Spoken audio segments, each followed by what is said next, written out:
Hello guys, सबैजना सुतिसक्नु भएको होला। 10:50 भइरहेछ रातिको। अनि म चाहिँ यहाँ पर्सीको मन्टाइ केलाइरहेको छु। यति राति कसले काम गर्नुहुन्छ होला? म गर्छु, मेरो दिदीले मलाई गर्न लाउनुहुन्छ।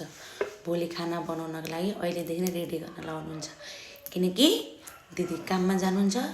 त्यही भएर बिहानै खाना बनाइदिनुहुन्छ। फेरि यो होइन कि मलाई खाना बनाउन आउँदैन, मलाई खाना बनाउन आउँछ, तर म पनि काममा जान्छु। अनि म ढिलो उठ्छु नि त हल्का, अनि दिदी छिटै उठ्नुहुन्छ नि खाना बनाइदिएर जानुहुन्छ। त्यही भएर म चाहिँ अब साग केलाएर रेडी बनाएर राखिदिन्छु। अनि भोलि चट्ट दिदीले सागमा भिन्डी लगाएर तरकारी बनाइदिनुहुन्छ। सागको तरकारी यस्तो मिठो हुन्छ नि आँपको अचारसित। ओ माई गड, तपाईँले खानुभएको छैन? सागमा भिन्डी हालेर कुकरमा सिट्ल्याएर बनाउँछौँ। कुकरमा